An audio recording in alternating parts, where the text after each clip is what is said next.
एक बार जोर से भारत माता का जयकारा लगाएंगे। भारत माता की वंदे वंदे जय हिंद।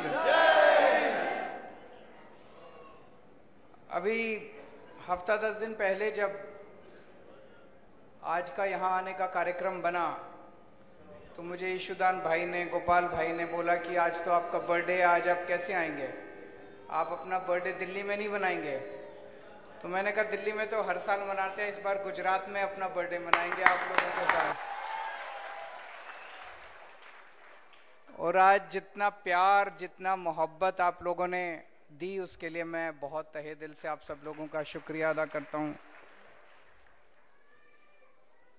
अभी कई सारे क्वेश्चंस पूछे, मैं लिख रहा था,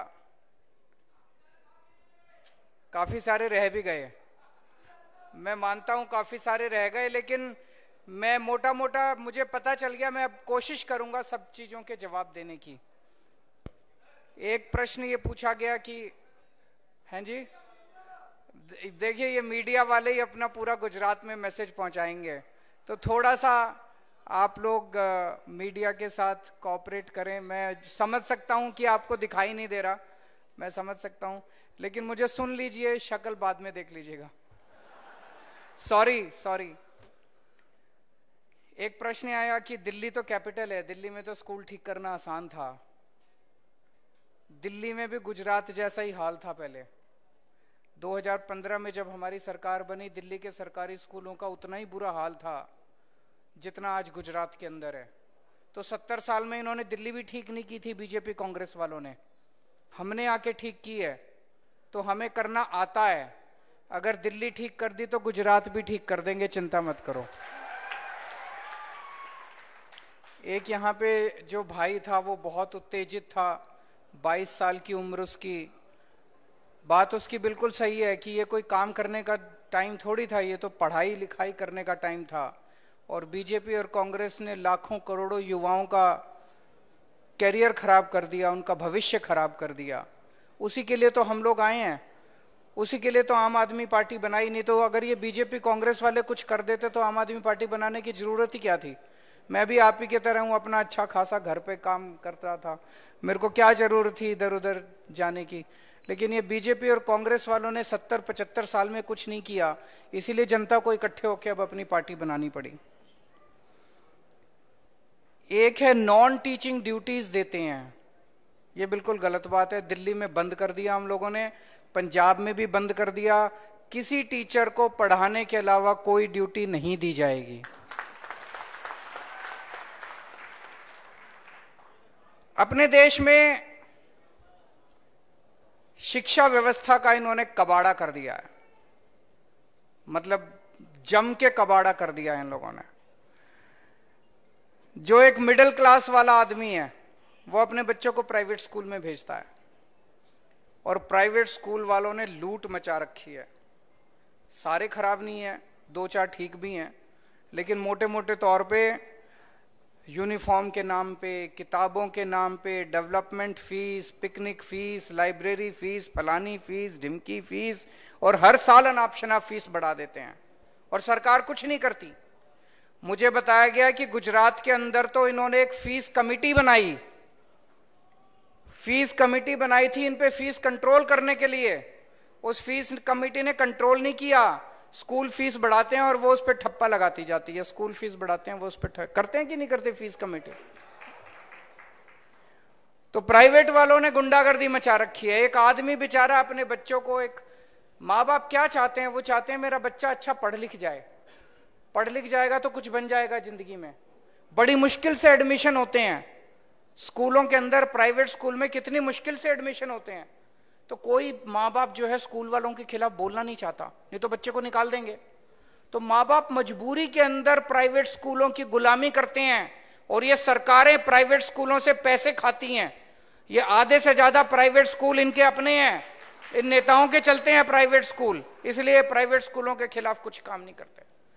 तो आधे से ज्यादा लोग इसलिए दुखी हैं। अभी मैं पढ़ रहा था, गुजरात के अंदर लगभग 44 लाख बच्चे प्राइवेट स्कूलों में पढ़ते हैं, और बाकी बच्चे 53 लाख बच्चे गुजरात के अंदर सरकारी स्कूलों में पढ़ते हैं। सरकारी स्कूलों का तो हम जानते हैं क्या हाल है।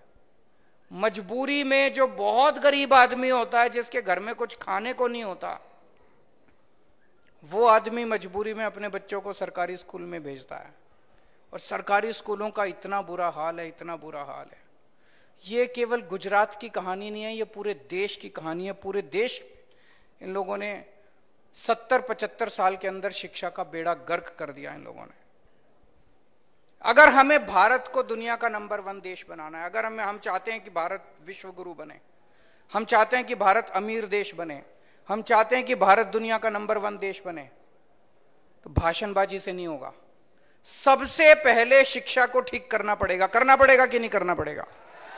बिना शिक्षा को ठीक किए भारत नंबर 1 देश नहीं बन सकता, भारत अमीर देश नहीं बन सकता। भारत अमीर कैसे बनेगा? भारत अमीर तब बनेगा जब हर भारतीय अमीर बनेगा। ऐसे तो नहीं हो सकता ना कि भारत के लोग तो गरीब रह जाएं और हम कहते भारत अमीर बन गया। जब हर भारत का आदमी, हर भारतवासी अमीर बनेगा, तभी तो भारत अमीर बनेगा। और जिस दिन भारत का हर आदमी अमीर बन गया, भारत अपने आप अमीर बन जाएगा। तो मेरा मकसद है हर गरीब आदमी को अमीर बनाना। गरीब आदमी अमीर कैसे बनेगा? मैं आपको उदाहरण देता हूं। दिल्ली के अंदर हमने शिक्षा शानदार कर दी है, सरकारी स्कूल बहुत अच्छे कर दिए। अभी आपके गुजरात के 30-40 पत्रकार आए थे, बोले केजरीवाल का भंडा फोड़ के आएंगे। ये यहां पे आता है गुजरात में, कहता है हमने स्कूल अच्छे कर दिए, अस्पताल अच्छे कर दिए। ये 2-3 दिन घूमे, इतना खुश हुए। जब मुझसे मिलने के लिए आए, बोले सर ये विरोधी जो मर्जी बोले, लेकिन आपने शिक्षा और स्वास्थ्य के अंदर गजब का काम किया है। आज दिल्ली के सरकारी स्कूलों के अंदर जो बच्चे पढ़ते हैं, गरीबों के बच्चे, अब तो मिडिल क्लास के बच्चे भी सरकारी स्कूल में आने लगे हैं। गरीबों के बच्चे, रिक्शे वाले के, मजदूर के बच्चे, किसान के जो बच्चे पढ़ते हैं, अब उन बच्चों के इंजीनियरिंग में एडमिशन होने लग गए। जैसे एक मैं उदाहरण देता हूं, एक कुशाल गर्ग है, 12वीं में पढ़ता था। उसके पिताजी कारपेंटर का काम करते हैं, मुश्किल से 8-10 हजार रुपए महीना कमाते हैं।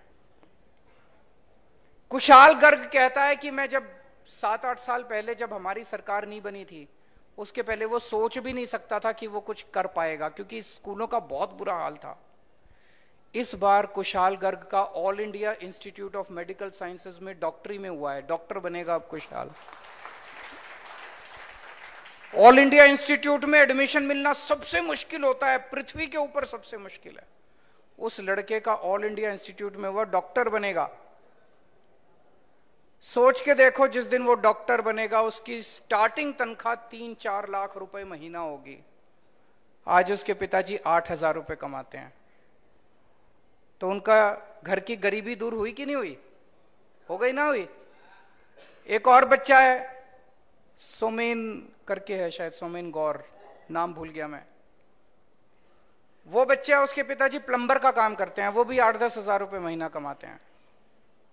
उस बच्चे का आईआईटी में कंप्यूटर साइंस में एडमिशन हो गया। मैं भी आईआईटी से पढ़ा हूं, मेरा भी कंप्यूटर साइंस में नहीं हुआ था। उसका आईआईटी में कंप्यूटर साइंस में। आप सोच के देखो, इस देश के अंदर एक गरीब आदमी का बच्चा अभी तक कभी कोई सपना भी नहीं देख सकता था, गरीब का बच्चा, कि मैं डॉक्टर बनूंगा, इंजीनियर बनूंगा। और जब इनके बच्चे, गरीबों के बच्चे ये सब बनना चालू होंगे, तो इन सभी परिवारों की गरीबी दूर होगी। और जब इन सभी परिवारों की गरीबी दूर होगी, तभी तो भारत आगे बढ़ेगा, तभी तो भारत अमीर बनेगा। मैं आज वहां पे बता रहा था, पूरे भारत में 17 करोड़ बच्चे ऐसे हैं, 17 करोड़ जो सरकारी स्कूलों में जाते हैं। इन 17 करोड़ बच्चों का भविष्य अंधकार में है। अगर दिल्ली के अंदर हम 18 लाख सरकारी स्कूलों के बच्चों का भविष्य सुनहरा कर सकते हैं, तो देश के अंदर 17 करोड़ बच्चों का भी भविष्य सुनहरा किया जा सकता है। और गुजरात के अंदर भी 53 लाख बच्चों का भविष्य सुनहरा किया जा सकता है। गुजरात के अंदर भी अगर हम इन सरकारी स्कूलों को ठीक कर दें, एक जनरेशन के अंदर, कुछ सालों के अंदर आप देखेंगे कि सब परिवारों के अंदर खुशहाली आने लग गई। सबके बच्चे, किसी का बच्चा कुछ बनेगा, किसी का बच्चा कुछ बनेगा और अपने माँ बाप की गरीबी दूर करेगा। इसी से भारत आगे बढ़ेगा, तभी गुजरात आगे बढ़ेगा। नहीं तो बातें बहुत बड़ी बड़ी करते हैं ये लोग, करते कुछ नहीं है। तो दिल्ली के अंदर हमने 2-3 चीजें करी। एक, सरकारी स्कूल शानदार कर दिए, बहुत अच्छे कर दिए, इतने अच्छे कर दिए कि अब प्राइवेट स्कूलों से पिछले कुछ सालों में 4 लाख बच्चों ने अपना प्राइवेट स्कूल से नाम कटा के सरकारी स्कूल में भर्ती हुए हैं। 4 लाख बच्चे। सरकारी स्कूलों का दिल्ली का पिछले साल नतीजे 99.7% नतीजे, 99.7% नतीजे। तो सरकारी स्कूल अच्छे किए। और दूसरे, प्राइवेट स्कूलों ने गुंडागर्दी मचा रखी थी। हमने प्राइवेट स्कूलों को फीस बढ़ाने से मना कर दिया। हमने कहा कि कोई फीस नहीं बढ़ानी प्राइवेट स्कूलों को। सारे स्कूलों का हमने ऑडिट करवाया, प्राइवेट स्कूलों का। आपको जान के ताज्जुब होगा, किसी स्कूल के पास 30 करोड़ की एफडी, किसी के पास 40 करोड़ की एफडी, आपसे फीस लेते हैं और एफडी करा देते हैं उससे। कानूनी गलत है ये। आप एफडी नहीं करा सकते, लोगों से, बच्चों से फीस लेके एफडी नहीं करा सकते। हमने स्कूलों को ऑर्डर किया, एफडी तुड़वाई, फीस वापस करवाई। ये भारत के इतिहास में पहली बार हुआ कि बच्चों की फीस वापस हुई, उनके माँ बाप के बैंक अकाउंट में पैसे वापस गए कि आपसे ज्यादा पैसे ले लिए थे फीस के आपके। तो गुजरात में भी अब करेंगे। गुजरात में 5 गारंटी। पहली गारंटी, गुजरात में पैदा होने वाले हर बच्चे को फ्री और अच्छी शिक्षा की गारंटी है।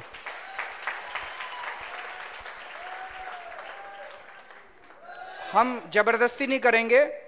अगर आपके घर पास, माँ बाप के पास पैसा है, आप अपना प्राइवेट स्कूल में भेजो। लेकिन अगर आपके माँ बाप के पैसा नहीं है, तो पैसे की कमी आपकी शिक्षा के बीच में नहीं आएगी। आपके बच्चे को अच्छी से अच्छी शिक्षा देंगे, फ्री में अच्छी से अच्छी शिक्षा देंगे, ये हमारी गारंटी है। दिल्ली में करके दिखाया, पंजाब में उसकी तैयारी चल रही है, स्कूल ठीक करने की सारी तैयारी चल रही है पंजाब के अंदर। दूसरी गारंटी, सरकारी स्कूलों को शानदार बनाएंगे और बहुत बड़े स्तर के ऊपर नए सरकारी स्कूल खोलेंगे। अभी कुछ लोग कह रहे थे कि कच्छ में स्कूलों की कमी है, आप चिंता मत कीजिए, बहुत बड़े स्तर के ऊपर सरकारी स्कूल खोलेंगे, नए स्कूल खोलेंगे और मौजूदा सरकारी स्कूलों को शानदार बनाएंगे।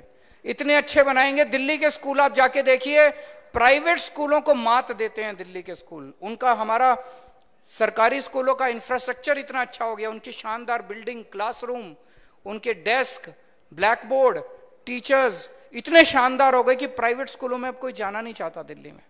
गुजरात में भी ऐसा ही करेंगे, प्राइवेट स्कूलों से शानदार बनाएंगे। तीसरी चीज, सारे प्राइवेट स्कूलों का ऑडिट कराएंगे।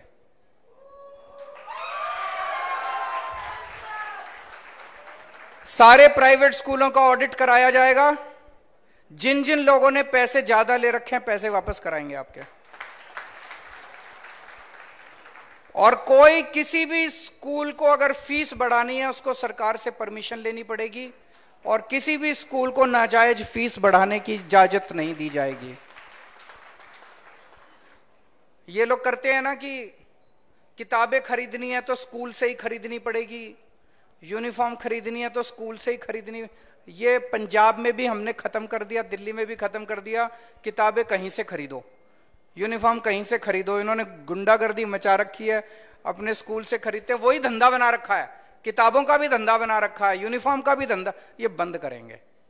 दिल्ली में भी बंद कर दिया, पंजाब में भी बंद कर दिया, अब गुजरात में बंद।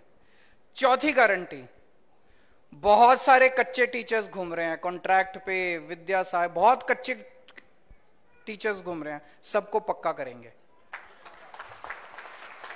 टीचर्स को इज्जत मिलेगी, टीचर्स को इज्जत देंगे, सम्मान देंगे, सिक्योरिटी देंगे, उनके जॉब की सिक्योरिटी देंगे, तभी तो वो अच्छा पढ़ाएंगे हमारे बच्चों को। जितनी वैकेंसीज हैं टीचर्स की, वो सारी तो भरेंगे ही भरेंगे, लेकिन मैं समझता हूं कि जितने बड़े स्तर के ऊपर नए स्कूल खोले जाएंगे, बहुत वैकेंसीज निकलेगी टीचर्स की। टीचर्स की, प्रिंसिपल्स की बहुत वैकेंसीज निकलेगी, सारी वैकेंसी, बहुत बच्चों को नौकरियां मिलेंगी स्कूलों के अंदर, बहुत स्टाफ को नौकरियां मिलेंगी स्कूलों के अंदर। अगर हमें बच्चों को अच्छी शिक्षा देनी है तो 25 से 30 बच्चों के ऊपर एक टीचर होना चाहिए। उतने बड़े स्केल के ऊपर हम टीचर्स की भर्ती करेंगे। और 5वीं, किसी भी टीचर को किसी भी दूसरी कोई ड्यूटी नहीं दी जाएगी। दिल्ली में भी बंद कर दी हमने, पंजाब में भी बंद कर दी हमने। इसके अलावा मुझे बताया गया विद्या सहायक हैं बहुत सारे, उन विद्या सहायकों के बहुत सारे मुद्दे हैं। मुझे बताया गया कि टाइम पे टीईटी नहीं होता, टीएटी नहीं होता, अगर किसी के पास सर्टिफिकेट भी नहीं हो तो भर्ती नहीं होती, बहुत सारे मुद्दे हैं। मेरी आप लोगों से विनती है, 3 महीने रह गए, जितने विद्या सहायक हैं खूब जम के आम आदमी पार्टी का प्रचार करो। 3 महीने बाद हमारी सरकार बनेगी, आपके सारे मुद्दे ठीक करने की गारंटी मेरी।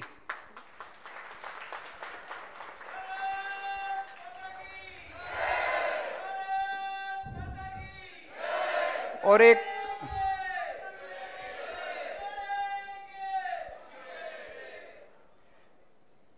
एक छाया जी ने शायद यहाँ पे मुद्दा उठाया था, ये बहुत जायज मुद्दा है, रह जाता है कि महिलाओं को उच्च शिक्षा के लिए पर्याप्त सुविधाएं नहीं है। इसके लिए पूरे गुजरात के कोने कोने के अंदर पर्याप्त सुविधाएं और इस रेजिडेंशियल सुविधाएं खोली जाएंगी ताकि हमारी महिलाएं उस वजह से वंचित ना रह सके। इसका पूरा खाका तैयार किया जाएगा।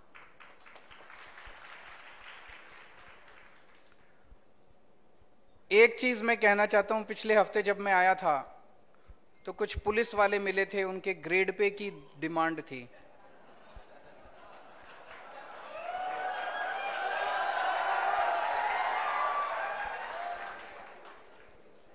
वो मांग कर रहे थे कि उनको ग्रेड पे मिलनी चाहिए, उनको ग्रेड पे दे नहीं रहे थे, तो मैंने उनकी मांग का समर्थन किया। उसके बाद गुजरात सरकार जागी, गुजरात सरकार ने लेकिन लॉलीपॉप दिया। नीयत खराब है ना इन लोगों की। बताओ, अपने ही लोगों को ऐसे लगता है जैसे इनकी जेब से जा रहा है। क्यों नहीं देते ये अपने कर्मचारियों को, टीचर्स को, पुलिस वालों को, क्यों नहीं उनका हक देते? तो उन्होंने, मुझे पता चला कि ग्रेड पे नहीं दिया, भत्तों में थोड़ी थोड़ी बढ़ोतरी कर दी। तो मेरी गुजरात पुलिस से निवेदन है कि भत्ता इन लोगों से ले लो, ग्रेड पे मैं दे दूंगा।